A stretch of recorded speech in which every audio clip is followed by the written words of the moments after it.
what does a shattered jar of perfume have to do with you? In this powerful sermon, step into the sandals of Mary of Bethany, a woman who broke a year's wages worth of perfume to anoint Jesus.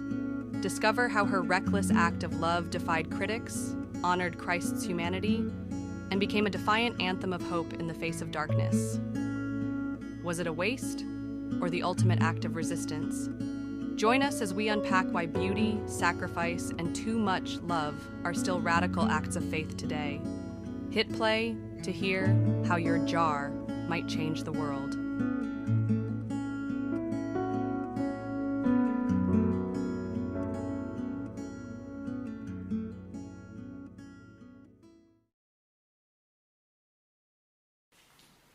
My name is Mary, and this jar, it cost me everything.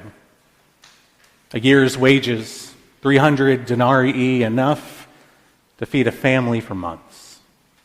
I saved for weeks, sold a piece of land.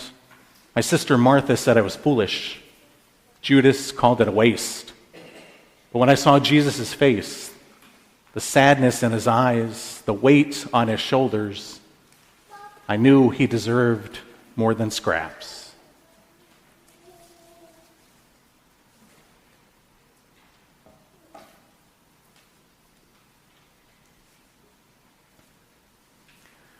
I don't tell you this part, but I bought the nard long before that night.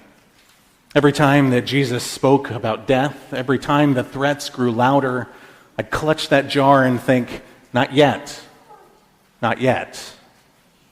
But when he came to Bethany that final week, I felt it. The storm gathering, the religious leaders whispering, the disciples whispering over who would betray him. So I did the only thing I could. I broke the jar, poured every drop on his feet, let the perfume soak into his skin, my hair, the floor. Judas hissed, "Why wasn't this sold?" But I kept wiping Jesus' feet with my hair. Let them call me reckless. Let them call me too much. I wasn't just anointing him. I was screaming, "Your life matters, even here, even now."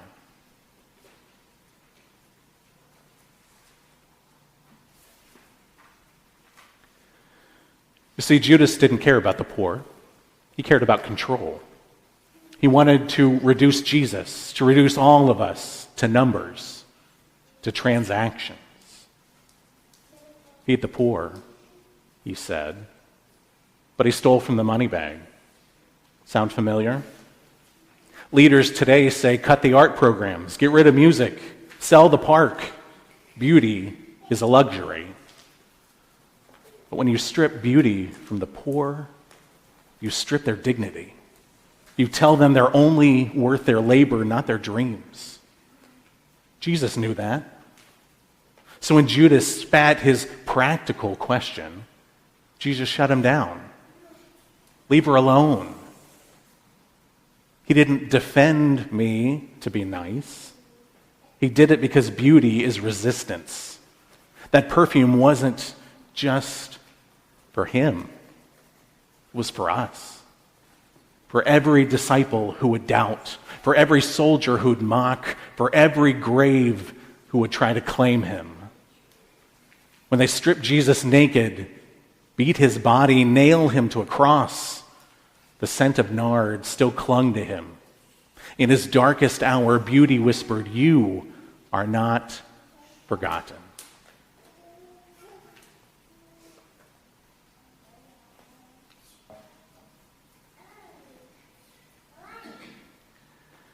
Maybe you've been called too much too. Too emotional, too extravagant, too over the top, too over it. But what if God's kingdom is built by people reckless enough to waste love on the unworthy? What if beauty is how we say, "I see you," to the ones the world ignores? A single mom working 2 jobs? Buy her flowers. A refugee starting over? Paint their story on a mural. A teen buried in shame? Play them a song that says, "You're not alone." Beauty isn't about perfection. It's about defiance. It's hyacinths in a food desert, a choir in a prison, the mural on a bombed-out wall.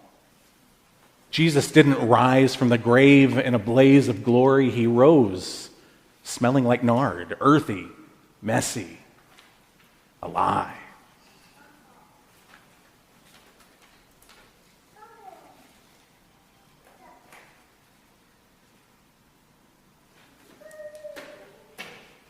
So go ahead, break your jar.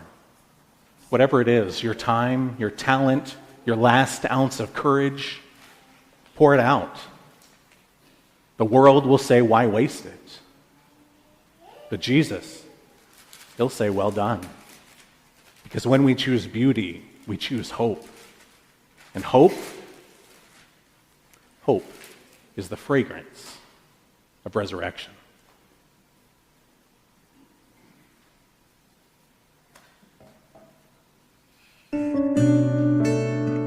That's this week's episode of Peace Lutheran Sermons podcast. Don't forget to join us next week for another episode. Thank you for listening.